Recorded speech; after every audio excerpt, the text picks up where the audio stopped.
guests. We got Miss Dawn Bliss. Oh my gosh.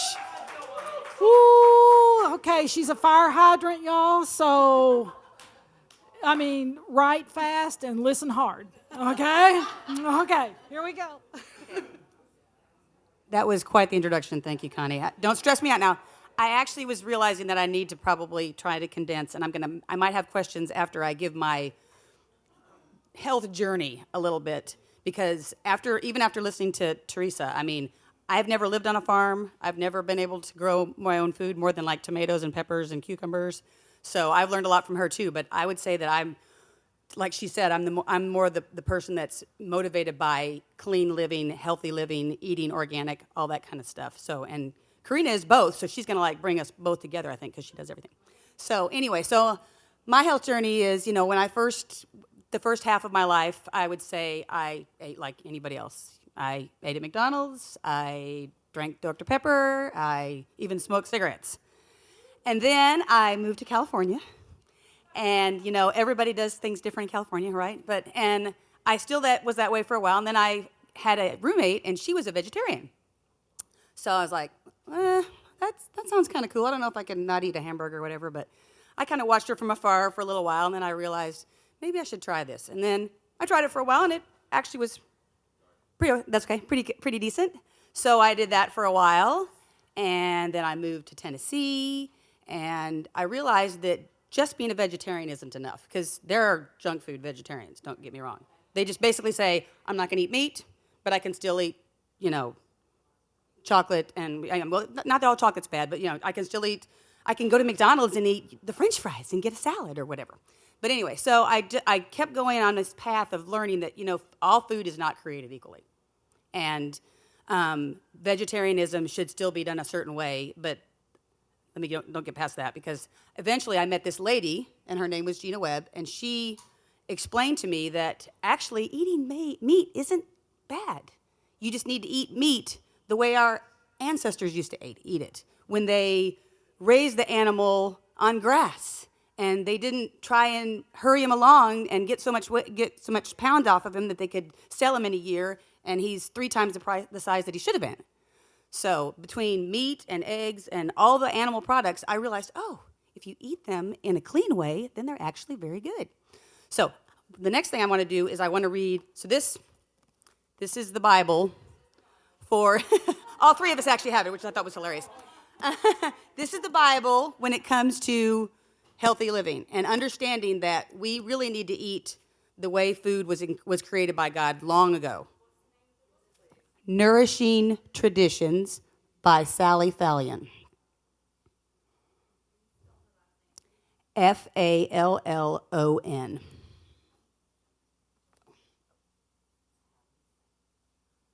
And for all you out there who still have young kids, she also has a Nourishing Traditions book, The Baby and Child. Yay, Sydney! Yeah.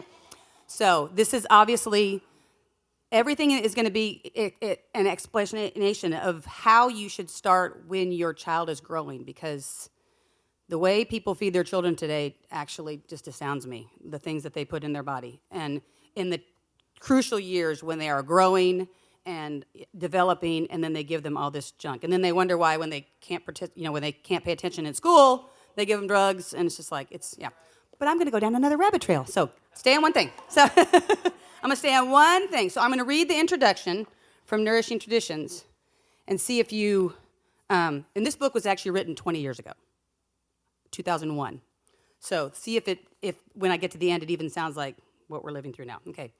Technology is a generous benefactor. To those who have wisely used his gifts, he has bestowed freedom from drudgery, freedom to travel, freedom from discomforts of cold, heat, and dirt, and freedom from ignorance, boredom, and oppression. But Father Technology has not brought us freedom from disease. Chronic illness in industrialized nations has reached epic proportions because we have been dazzled by his stepchildren.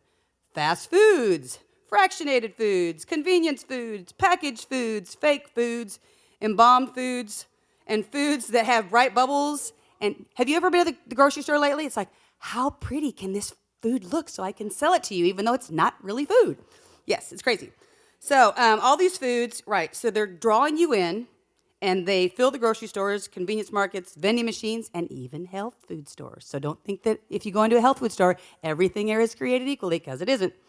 So the premise of this book, Nourishing Traditions, is that modern food choices and preparation techniques constitute a radical change from the way man has nourished himself for thousands of years. And from the perspective of history, represent a fad that not only has severely compromised his health and vitality, but may well destroy him.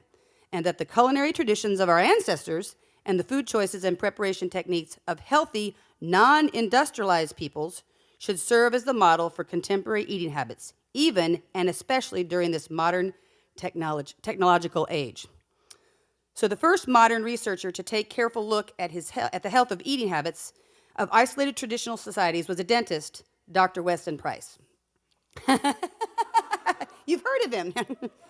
During the 1930s, Dr. Price traveled to the world over to observe population groups untouched by civilization, living entirely on local foods. While the diets of these peoples differed in many particulars, they contained several factors in common. Almost without exception, the groups he studied ate literally of seafood and other animal proteins and fats in the form of organ meats and dairy products. They valued animal fats as absolute necessity to good health, and they ate fats, meats, fruits, vegetables, legumes, nuts, seeds, and whole grains in their whole, unrefined state.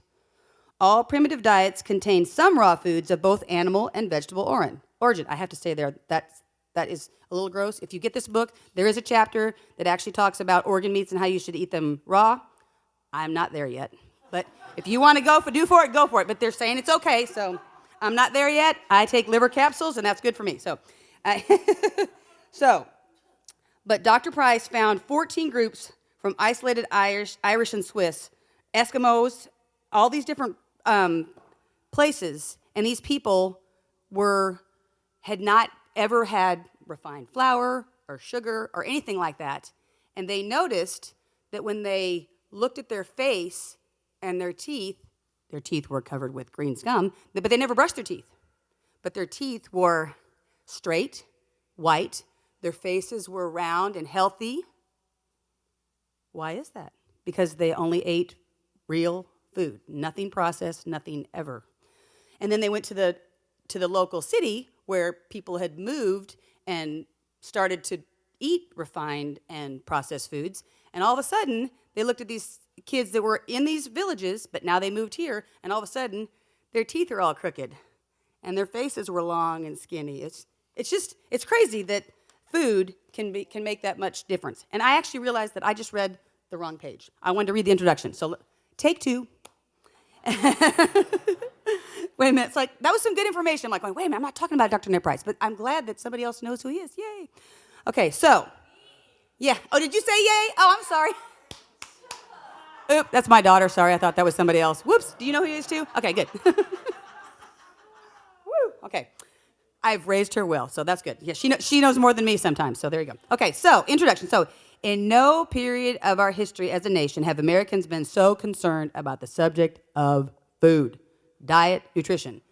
Who knows that diets are not really good? It's about a lifestyle. Once you eat a certain way, you need to eat that way for life. You don't diet because, there's times where you probably need to limit the amount of food that you eat, but if you don't eat good, nutritious food, it's not going to make any difference. So we accept the premise that when we eat, it determines our health, that we must add the observation that there is no period in our history as a nation have Americans eaten so poorly. A statement that the most cursory survey of current statistics can prove. So basically, in this time in our history, we have never been so concerned about food, but yet we're not. Are we healthy? We're not healthy. We're the most medicated, the most obese nation in the world. And yet we have a booming healthcare system and all these other things, and why are we still sick? Okay, so although heart disease and cancer were rare at the turn of the century, today these two diseases strike with increasing frequency in spite of billions of dollars in research to combat them, and in spite of tremendous advantages in diagnostics and surgical techniques. In America, 1 person in 3 dies of cancer, and this was 20 years ago. 1 in 3 suffers from allergies, 1 in 10 have ulcers, and 1 in 5 is mentally ill. Mental illness is a huge thing with your health and your food too. Continuing this grim litany, 1 of 5 pregnancies ends in miscarriage, and 250,000 infants are born with birth defects each year. Other degenerative diseases, arthritis, multiple sclerosis, digestive disorders, diabetes, osteoporosis, Alzheimer's, epilepsy, and chronic fatigue afflict a significant majority of citizens, sapping the energy and the very lifeblood of our nation. Learning disabilities such as dyslexia and hyperactivity affect several million young people. These diseases were also extremely rare only a generation or two ago. Today, chronic illness afflicts nearly half of all Americans and causes 3 out of 4 deaths in the United States. Most tragically, these diseases, formerly the purview of the very old, now strike our children, and these are in their prime of life. Americans spend $1 out of every 14 for medical services, or over $800 billion a year, and that was 20 years ago. They probably way more than that now. More than the national deficit, the food bill, and the profits of all U.S. corporations combined. Yet we have little to show for this tremendous drain on our resources. Medical science has not even been able to lengthen our lifespan. Fewer persons alive today at 70 will survive until they're 90, but 40 years ago, they did. And those who do survive 70 are often helpless, a burden to their families, rather than useful members of society. Credit for today's relativity, long lifespan spans to improve sanitation and the reduction of infant mortality. So the reason why they think that we're living longer is because of improved sanitation and that we've cut out infant mortality. So new killer viruses, this is 20 years ago too, so they must have been talking about something else, now command newspaper headlines, and even infectious diseases such as tuberculosis are making a comeback. In this time, informs resistant, and all these things are they're being able to be resistant to drugs. So it's because people are taking drugs so much, they take it over and over again. God designed our bodies so great. They're very, very smart. So if you want to keep taking the same drug over and over again, it's going to say, nope, that's not going to work anymore. When really you should have looked at the root of the problem and not put a Band-Aid on it, which is what drugs are. So chemical sensitivities and problems with the immune system abound. We have almost forgotten that our natural state is one of balance, wholeness, and vitality. So I wanted to stop here now because I just wanted to ask people for questions. If you have any thoughts about where you are, because I asked this on Facebook, in your health journey, because like I was saying, Teresa is the wonderful person of growing her own food. I'm not there yet. I still live in a subdivision, but I have definitely figured out where to find food at the best price. Because unfortunately, in this day and age, it costs more money to eat healthy, which is ridiculous. It's like, you don't have to put pesticides on it. You don't have to do all this stuff. Why would it cost more? But anyway, so is there any specific questions about what you believe is healthy, what you're doing in your life right now, and where you want to be? Yes. Right. We do have a sheet, but the sheet is probably more for big bulk binds. But see me afterwards because I have sources for both of those things. Yeah, she was asking about good sources for meat and eggs, because obviously, if you buy eggs in the store, they're still, even if they say they're organic or pasteurized, they still have to go through the government, which I don't like the government, and I don't want them to tell me how they think that they're making my food better. So when it says it's pasteurized or pastured, that's the key word. Organic doesn't mean anything except that they fed the chicken organic food, which they're not supposed to feed them that much food, and they need, who knows if the bugs are organic. But if you've ever looked up cage-free eggs, that used to be the buzzword, you can see these pictures of these giant hen houses where basically there are chickens on top of each other.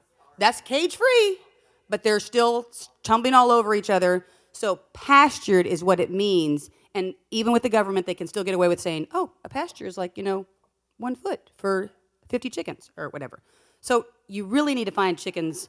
I know so many people, so many ladies that sell eggs. So don't. And now you're probably going to pay less for good eggs than you will for the junky ones in the store. So there you go. So anyway, yes. So yes. Yes, isn't that awful? So he said there's an article that says the military says that men between 80% of men between 18 and 20, 80% of men and women between 18 and 25 years of age are not physically fit to go in the military. 80%. Although nobody wants to go into the military anymore because of all the other crazy things that they're making them do. Isn't that terrible? Yes. Right. That's another thing I wanted to say. The standard American diet, sad. So if you go through your day and you're eating these foods that are all refined, yet you're obese, how you're not nourishing your body, because eating bread that doesn't have real flour in it is, so you have toast and eggs, yucky eggs that don't have anything, and then you go to school and you have school lunch, which school lunch is an abomination, I think. I don't know why they even say that that's healthy for kids. So then they eat, canned this, canned that, meat, whatever it is, not real. And then you come home and you have a pizza or whatever, and at the end of the day, you wonder why you're tired and you fall asleep in front of the television. So anyway, but that's another issue that they talk about, is nourishing your body is so much more important than the amount of food. Calories, low fat, all that junk. You need fat. I think the government used the word fat on purpose to make you feel like if you eat fat, you're going to be fat. That is such a lie. Good fats are very good for you. Yeah, it's polyunsaturated, all that. Ugh, that's all bad. Bad. Don't eat it. Yes. Baby steps. Baby steps. Right.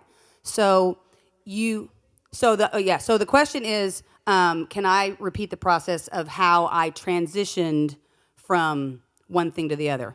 Well, the thing you have to know about me, though, is when I find out something that's important, I kind of go all in. So I just went, I may not have been able to eat the food right away, but I was like, okay, I can't eat this junk anymore. So if you do that, you're going to be sick, just so you know.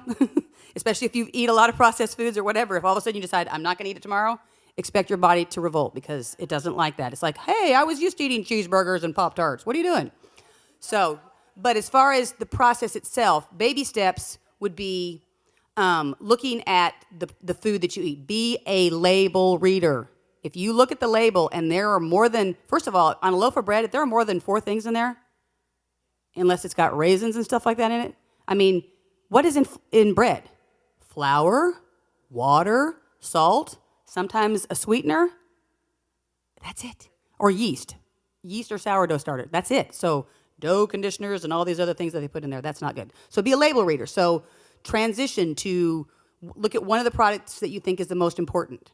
Like, obviously, breakfast is the most important meal of the day. So if you're eating Pop-Tarts, don't eat Pop-Tarts anymore. Eat oatmeal, and you can buy oatmeal in small amounts. Or I really want to get a buying. The one of the resources on here is called Stutzman's Farms. It's a farm in Ohio, but they have everything from wheat berries or flour to oatmeal to any kind of grain or dried fruit or bean or rice that you can think of. So if we bought them together, you can buy a 50-pound bag of something, and you can take 2 pounds, and you can take 2 pounds, and you can take 2 pounds. Because anytime you buy in bulk, you're always going to get it cheaper. And then you're not going to waste, 5 packages of oatmeal, the oatmeal tin or whatever, that kind of thing. Is that what you wanted to know? So one thing at a time? Oh, yes. You're going to need to be willing to either cook more at home or pay somebody else to do it. Or buy something from somebody else. Because I know plenty of my friends that will sell various things like that. But take what you think is the most important. So if you want to learn how to make bread, come over to my house and I'll teach you how to make bread. That's probably one of the easiest ones, because even expensive bread fancy bread at the store, you can pay $5, $6, $7 for a loaf of bread. But if you actually take the ingredients of what it costs, good organic clean ingredients, it will cost you less than $1 to make a loaf of bread. But it's going to take a little bit of time. So you have to decide which is important. Yes, Karina? Yes, I will have a cooking party at my house, or Karina will. I am always ready. Yes, cooking parties. Have you ever heard of that? A long, long time ago, this book or whatever, it was called Once a Month Cooking. So basically, you would cook everything you needed in one Saturday for the rest of the month. So what if you did that with friends, but then you each took home, a chicken casserole or whatever, or a loaf of bread or whatever? Because if you put it together right, obviously the bread is rising while you're doing this, and then you can make 3 different things or whatever, that kind of thing. That's a great idea. We should definitely have cooking parties. I am all about helping people. Like I said, since I'm not a gardener and I feel like I'm a bulk and buy as cheaply as you can to eat healthy and good, I am always available to have people over to my house to learn how to cook. Yes, Dawn. The question is, where do you get your flour? Because you're just starting to make bread. Some of the resources that I have on there, either Azure or the Stutzman's Farm is probably the best. Stutzman's Farm is going to be the best because they're Mennonite, and they don't charge as much for their products because they're not trying to make money. They're just trying to feed their family. So no, actually, I just did an order this past Thursday, but you can do it whenever you want. But basically, they'll deliver if you have more than a certain amount of pounds, which we had like 375 pounds, between grain and flour and all the different things. And basically, yeah, that would be your best source. So that you could do that with somebody else. If you wanted to buy 50 pounds of flour, you could take 10, somebody else could take 10, that kind of thing or whatever. But yeah, I'm ready to do an order like that again because I talked to the people at church and I knew we needed to order it before we were ready for this class, but I knew we could do it again because basically you have to have a big place to do it, and we deliver it at the airport where my husband works, so it's easy. So it can even stay there if you don't come to the delivery at 1 o'clock. You can come there later in the day because we can just keep it in the hangar of the airport. Yes.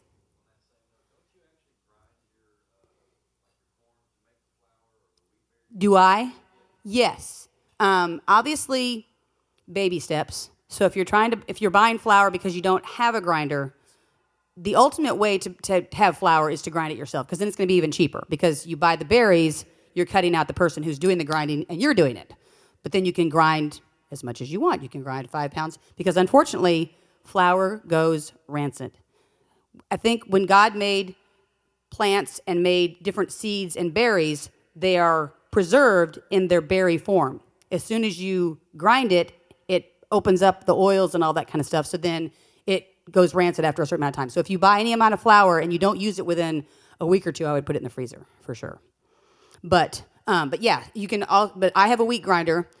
My husband found it for me on eBay for $100, because you can spend a lot of money for some of them. But yeah, ultimately, you might want to start saving pennies. You know, you're buying flour, and then you're going to put $5 away for this, and then you have enough to buy a grinder, and then you can grind whatever flour you want, and that way you don't have to have just one flour. You could say, oh, I'm going to buy a few pounds of berries from Dawn of this flour, of this berry, and then this berry, and I can try different flours, because there are all different kinds of flours.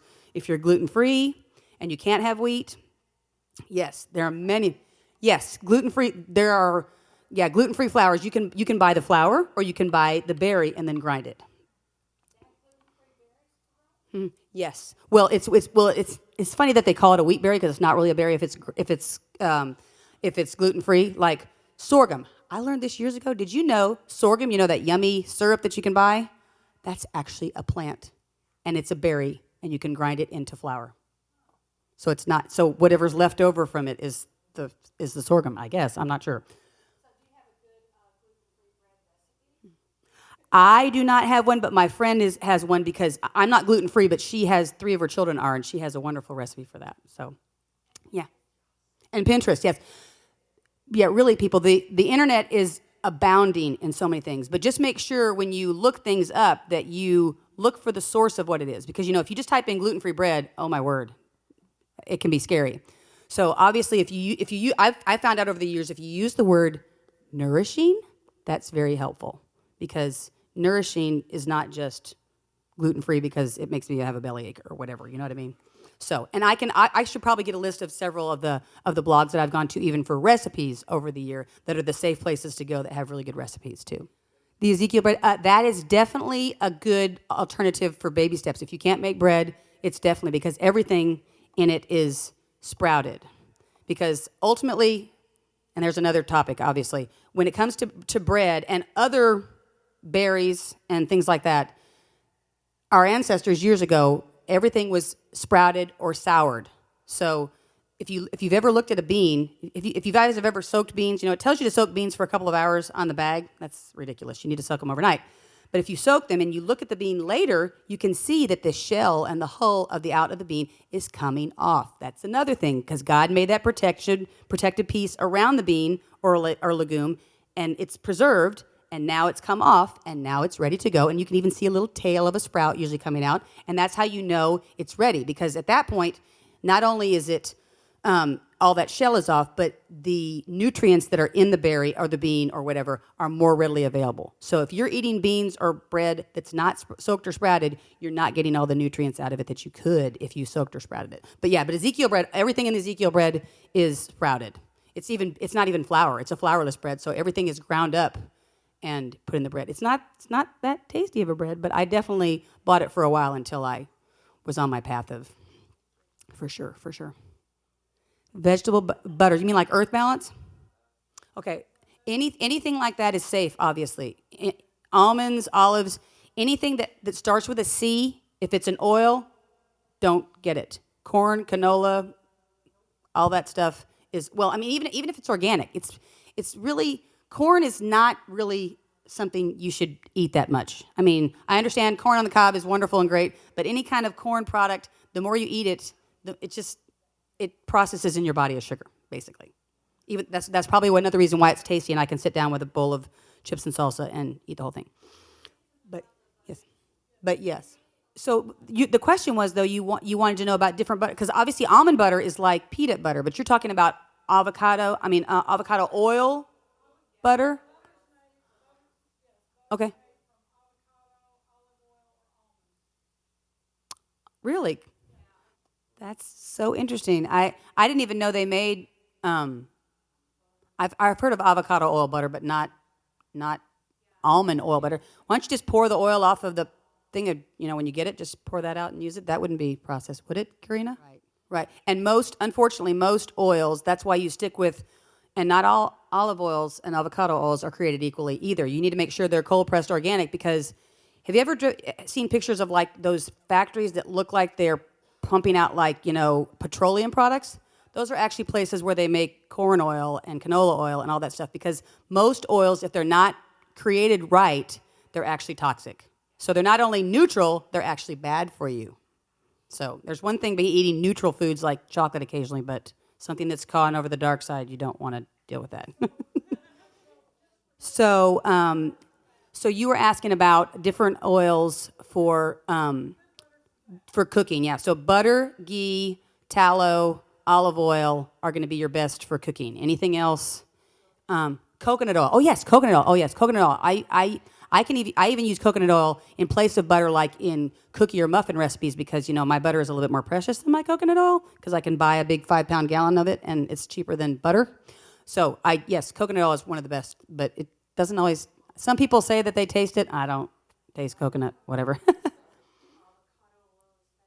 No. Avocado oil is good. Just make sure that you don't, avocado or olive oil or even coconut oil, you need to make sure you know the source of what it is. If you go and buy it at Kroger, it might be good, it might not. You don't know who's made it. That's why Azure and different places are better for specific brands, to make sure that you get the right brand. Because yes, avocado oil can still be processed like junk. And olive oil can actually say it's olive oil, and it actually isn't. They add other oils to it, but they don't tell you that, because that's just another sneaky thing that the government does.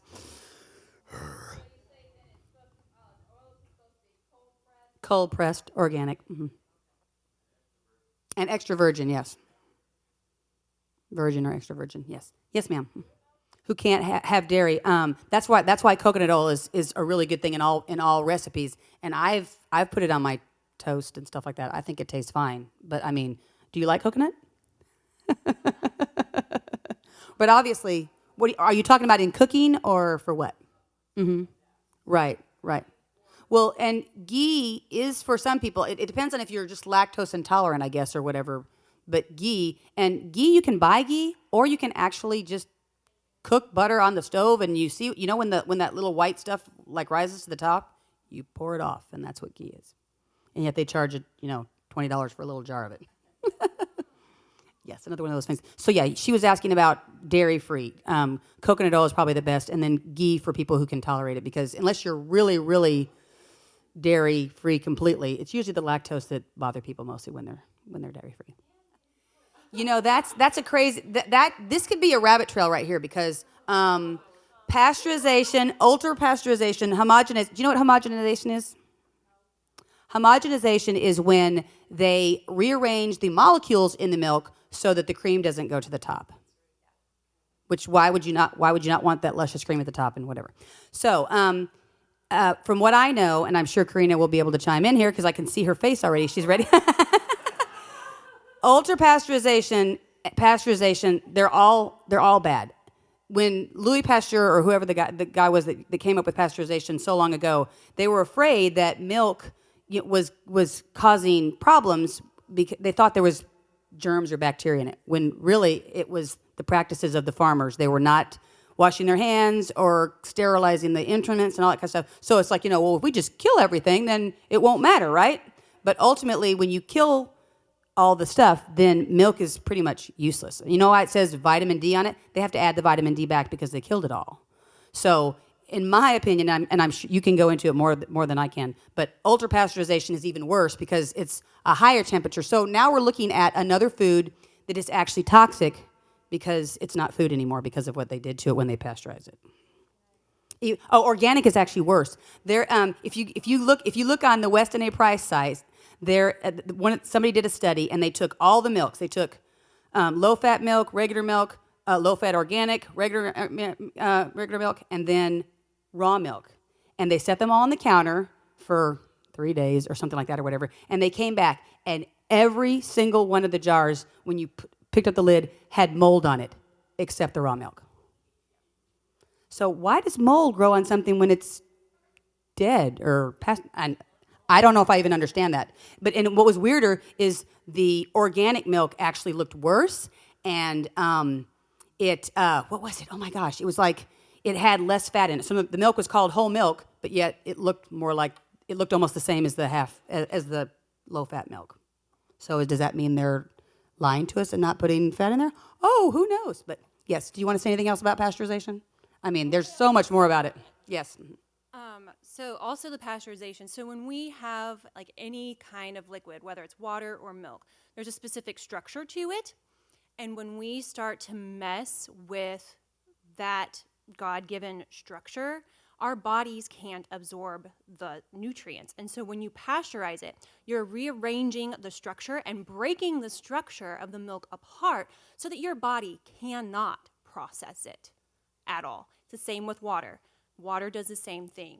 If you filter it and do all these things to it, it breaks up the structure of the water, therefore cannot be absorbed into your body properly. Same with milk. Milk goes through that pasteurization, breaks up the structure, therefore we have all these health issues because of it. And the homogenization obviously makes it worse. So I wonder if all these lactose intolerant people are actually lactose intolerant because the milk isn't really good for their body because their body can't. I'm surprised not more people are probably not lactose intolerant. Yes. All right, so he was asking about filtered water not being good for us, which is very true. And this is something that I've been exploring recently and more in depth. So pardon me if I'm not fully knowledgeable on this topic. But yes, our water system now has become so adulterated that we have to drink filtered water for it to be safe. Now, with that safety, we still need to filter out the chlorine and the fluoride and all the arsenic or whatever else has been added into this water. But when we do that, when you have a stream of water coming from like a mountain and you see it like rippling and tumbling down and it's just beautiful, like it's captivating, that is structuring the water, and it has this beautiful, very geometric shape when you look at like the molecules of the water under a microscope. And so that is very pure, very absorbable. But in our cities, because it's so highly filtered and it's going through all of these different systems, it breaks down that structure and just makes it to the point where we can't even absorb it. It does a little bit, and it's better to drink the water than not to drink the water. So I'm not saying that you shouldn't drink it. I would be very careful on like what filters then you are actually choosing to drink it. And then you need a water structuring system in place Now, this is really interesting. I know Ken and Connie, you experimented with speaking positive words to something, and you saw the difference between it. Part of structuring water can be the speaking of positive words to the water to restructure it. They've actually had scientific studies on this, and it's incredible. It's amazing. Like, the microscopic images before and after are mind-blowing. But there's actually, like, water structuring elements that you can get to put into your system that can help restructure the water, reorganize those molecules so that they're those beautiful shapes again that our bodies can absorb. So that's something that I have not. Most water, if it has gone through a public filtration system, is going to be destructured. Yeah, they're usually all those systems are phenomenal. Like, we need those in our systems just because our water is so adulterated, so polluted. Like, we need to be able to take that stuff out. There's a few companies online right now. I'm blanking out. I have it on my phone. They sell like copper restructuring, and all that does is just goes in your line. And it's just a simple putting it in your line, restructures it. So it goes through the whole house, which is pretty incredible. So we were talking about filtering water. At my townhouse that I lived in before I moved to Goodlettsville, I put in a water softener system. And then I also put in a reverse osmosis system on the faucets in the kitchen. I thought I was doing a really good thing. About 9 or 10 years in, I started having micro mineral issues with leg cramps. And what they found was I had filtered out the good minerals as well as all the bad stuff. So I had to start actually taking mineral drops to put back in the good stuff, especially magnesium and potassium, because those were the worst things that were being stripped out. So while that's a good step, I'm not sure that's the complete picture, and I don't know what it is. I've gone back to using a filtered water pitcher because I don't know what to do to our water here because of that. And that was a really painful and very expensive thing because both of those cost a lot of money to install. And then I had to learn how to, change the filters and all that and do the yearly maintenance. And I was willing to do that, but I don't know. So for me, it's still a caution with the water. I know we're kind of going down another rabbit trail.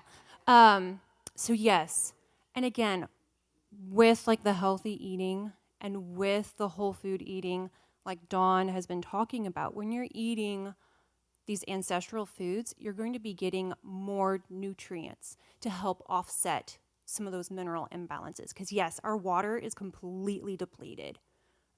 You're not going to be getting the minerals like you're going to be getting from like a mountain stream, that are just innately there. And so a lot of people are incredibly deficient. And that's when you need like the biofulvic minerals added back into it, which gets very expensive. But again, if you're eating healthier foods, like what Dawn was outlining, especially in this book, you're going to be getting a lot more of those minerals back into your body.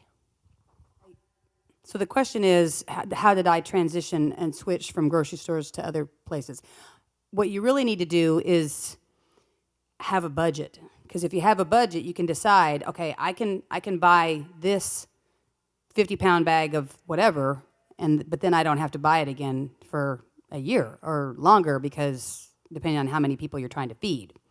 So the transition was looking at your budget and saying, okay, well, this month I'm going to buy this big bag of oats, and then this month I'm going to do this, and depending on what you're willing to give up, are you willing to get? If you don't eat out and you don't do all these other things, then all of a sudden you free up all this other money that you didn't have before to be able to use to buy this food. But like I said, since I want to work together with anybody in this church or even who's here, is to be able to buy food in large bulk and share it with everybody. Because that's my big thing is community.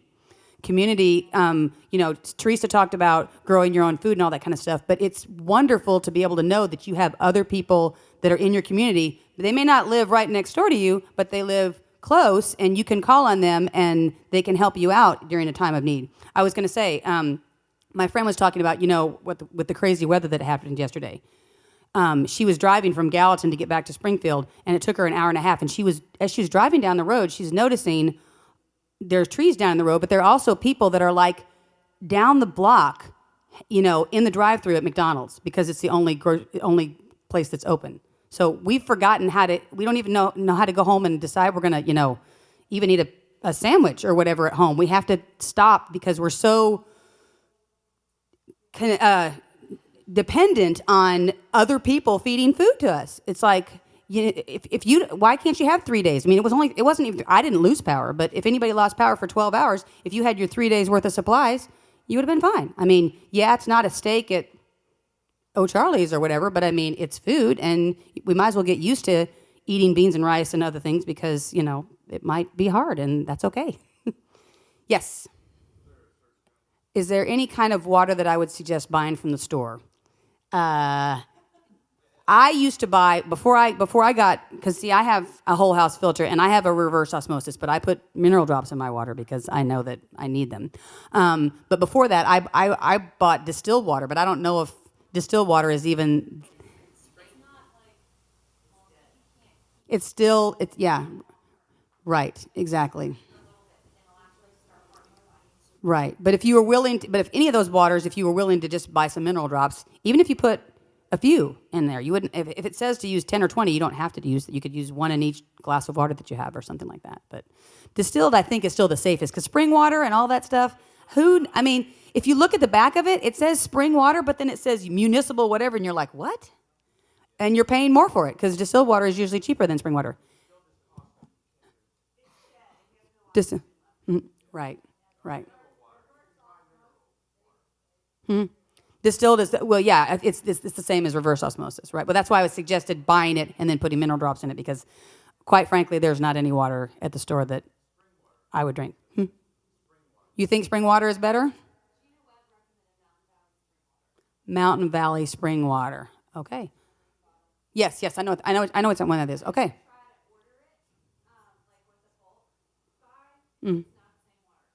Really?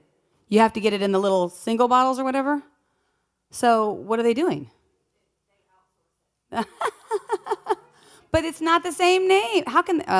just one more thing about big food that makes me mad. Sorry. Yes. This is an ultraviolet light that you can buy. Costs around $100 on Amazon. If you don't have any regular sources of water, you can drink out of a river or a lake if you have this. Yeah, it's an ultraviolet light, and it kills all the bacteria and viruses. So, and there's some restructuring done. I'm not completely sure how it does it all. But people have been out on the trail and drinking from rivers and lakes and not getting sick. So it's a good survival tool. This is a rechargeable. If you have a solar recharger, this will last a very long time. So just let you know, it's called Serapen. Everybody's trying to share. I think I have. Yes, there's another one called, was it Life Straw? That's like a camping one you can use, and it shows them drinking right out of the spring or something like that or whatever. But what does it do to it? Does it just filter out the bad stuff? Ultraviolet is probably obviously a lot different than it just going through a filter, but yeah. But the Life Straws are also not $100. So. Yes. So, are we good then? Because Karina can continue on. Yes, Denise. Dairy-free milks.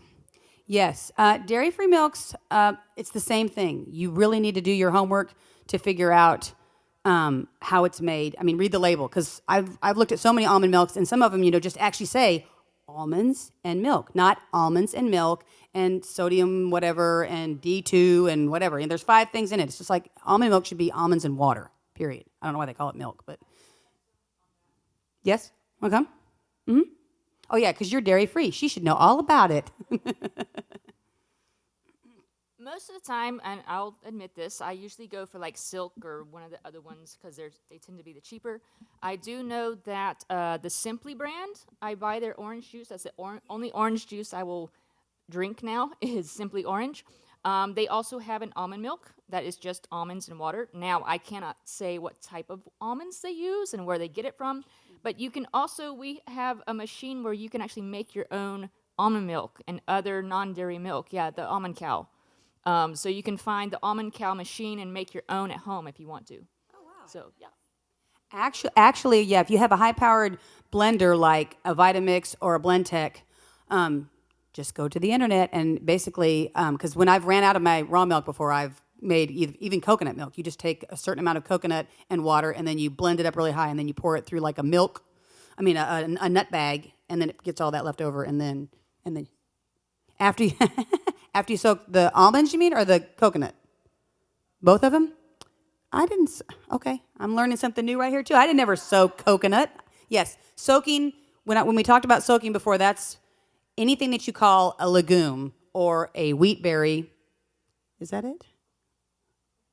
Grains, so rice, any kind of wheat berry, any kind of bean, those all need to be soaked and sprouted for 12 hours before you consume them. And all nuts, yeah, almonds, any kind of, peanuts, I guess, they're kind of a legume since they're grown in the ground, but tree nuts are the same. All of these things still are in the same family to where they have phytic acids in them that are harmful, and then they have minerals that can still be absorbed after you get the shell off. Because obviously, if you've ever soaked almonds, that little brown stuff on the outside, it starts to come off when you soak it, because that's another protective layer. But although an almond is also in a big shell before you even see it, so that's true too. So, yes. You can order any kind of water testing kit, because people use them for like fish tanks and all different kinds of things to see how alkaline or acid your water is. My husband, like I said, has a fish tank, so I would imagine you could order it from a fish supply type company or whatever, or garden places. Yeah, the internet, you can go down a lot of rabbit trails, but if you stay focused on your topic, you can usually find something that's of value for sure. Yes, Denise. Nancy, sorry. I just said Denise right there. Mm-hmm. Oh, there's an environmental place apparently in Jolton, so you can bring a sample of your water and then they will test it for you. Most cities should probably do that then. Yeah. Uh-huh. So if you don't live in Jolton, call your city and they should be able to test your water too. Yes. Right. Well, and obviously the city even sends out letters occasionally if you actually open your electric bill, and it'll tell you, oh, by the way, you might have a little bit of this. What was the last one from Springfield last year? It was some kind of pesticide that got in the water, and they're just letting you know it's not toxic. Everything's okay, but we just have to tell you what it is anyway. It's like, oh my gosh. But yeah, but if you tested the water at your city, would they be able to, how many different things can they tell you about the water besides the pH? They should be able to, because obviously if they're telling us through the water system what is in the water, then they obviously know. So they have the ability to test your water and see what's in it. So you can decide by what's in it if you want to drink it. So, alrighty, should Karina come back now because she's kind of been in anyway? All right, cool. No problem. No, I knew we were going to be on the same page for sure. Thanks. Thank you. Give her a big hand. Woo, woo, woo. It's like the plane's taking off and, the flight instructors or whatever they give you, prepare for takeoff procedure. So what happens is before you get to 35,000 feet, if we lose altitude and the oxygen mask drop, what do they tell you to do first? Which is always kind of mind-boggling to me. It's like, see? I'm like, give it to your kid. No. Got to put it on yourself, because if you're choking and dying, you can't help anybody else, or your child, any other body. So anyway, this is about, again, preparation for you and your family, and then guess what? You can help your neighbors, your family, your friends. So it's a principle. I think it's a really good principle. Do we want to take up a little offering just right now? Okay, we're gonna pass a little bucket. Don't feel obligated. If you got it, great. If you don't. But hey, rooms cost, air conditioning costs, heat, whatever. So we're gonna pass the bucket. Come on, Connie. Oh, okay. And yeah, so this has been really good. It's like there's so many subjects on this topic. We didn't know where to start. So this is obviously the beginning. We want your feedback. We want you guys to join the conversation on Facebook. We're going to be posting, I know somebody mentioned recipes and all that. We're going to be doing a lot of that. And we want you guys to participate, too, in the conversation. go ahead and join the Facebook group. Tell us what you're doing. Tell us what's working, what's not. And again, as a community, we can grow together. So this will be really exciting. Yeah, we passed out a little survey if you got time to do that. That'll help us focus, or instead of talking about something you don't really care about. Yes. Yes, thank you. I'm going to take it home, and because it's 3 hours, I wanted to do it in hour chunks. So I'll take it home, chop it up, maybe even add some titles, and then we'll post it on Facebook, 1 hour at a time. So yeah, thanks. Great question. All right. So we'll, yes. Yeah, sorry for those and the internet. It's 101 Homesteading. And actually, I got the name on Facebook, so that's kind of fun. Okay, so, yeah, we'll sorry. We'll just pass the bucket, and then as the bucket goes, feel free to get up, stretch your legs. We'll invite Karina up for the next session.